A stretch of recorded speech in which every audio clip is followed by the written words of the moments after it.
할렐루야. 오늘은 11월 13일 월요일입니다. 오늘 우리에게 주신 하나님 말씀은 욥기 9장 17절과 18절의 말씀입니다.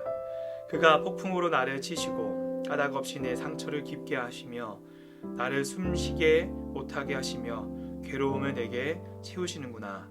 아멘. 오늘 본문은 이 8장에 있었던 빌닷의 독설에 대한 욥의 답변입니다.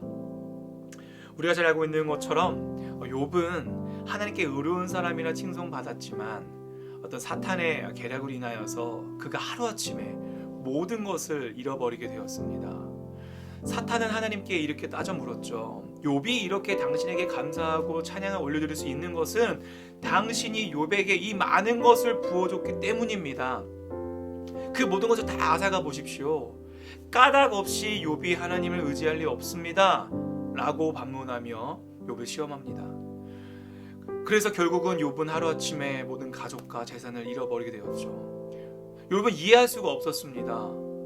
아무리 봐도 난 잘못한 게 없는 것 같은데, 내가 하나님 앞에 정말 헌신하면 헌신했지, 의롭게 살려고 하려면 정말 열심히 노력하려면 했지, 하나님 앞에 그렇게 내가 잘못한 게 없어만 보이는데 나에게 왜 이런 일이 벌어질까?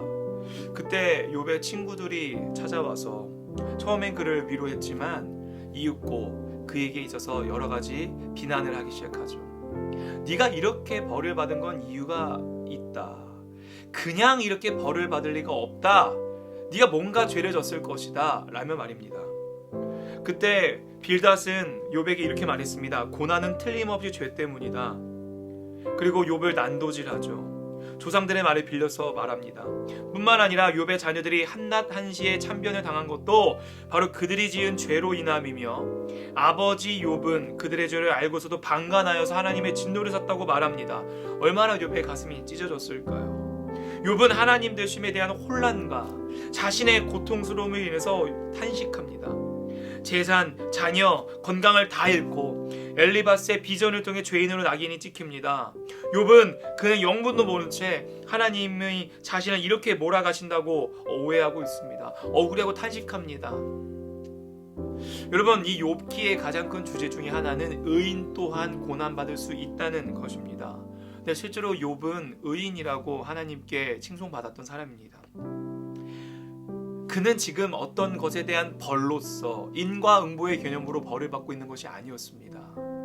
어쩌면 의로웠기 때문에 사탄에게 찍혀서 바로 시험을 당하고 있는 것이지요. 여러분들 이해되지 않는 상황 속에서 근데도 하나님을 우린 선하시다고 고백할 수 있는가?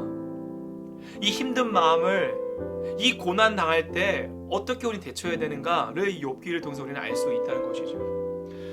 여러분, 우리는 인내를 생각하면 무조건 참는 거라고 생각하지만 욥의 인내는 달랐습니다. 어마어마한 하나님을 향한 원망을 내뱉습니다. 죽고 싶다고 이야기합니다.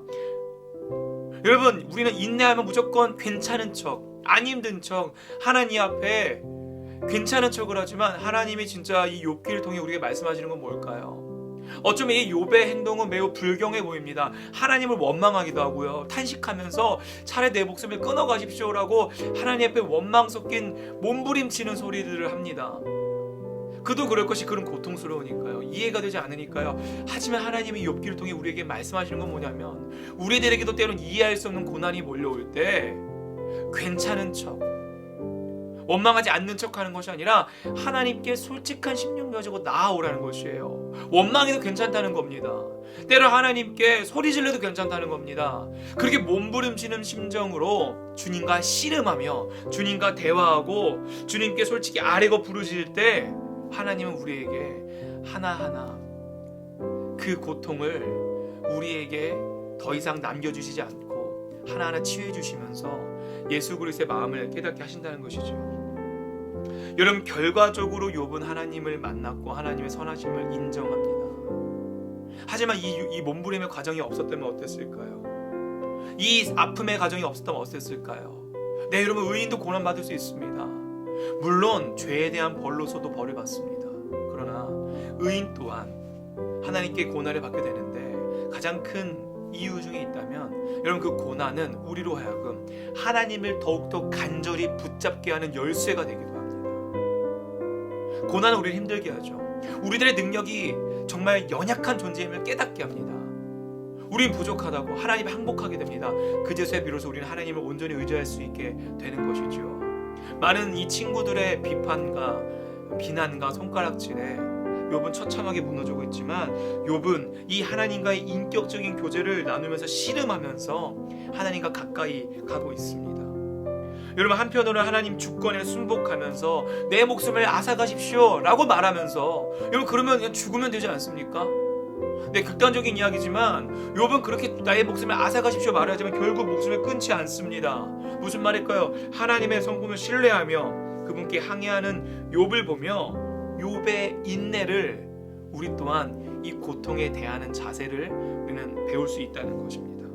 여러분, 하나님께 항변과 소리치심을 듣고 하나님은 깊이 이해하십니다. 그것을 나무라지 않으십니다. 오히려 그렇게 상한 심령을 해가지고 나아오라고 말씀하십니다. 그걸 우리는 그 하나님과 씨름을 통해서 하나님의 깊으신 뜻을 알아갈 수 있게 될 것이고, 이윽고 하나님의 위로하심과 하나님의 회복을 통하여서 하나님과 더욱더 친밀한 관계로 나아갈 수 있을 줄 믿습니다.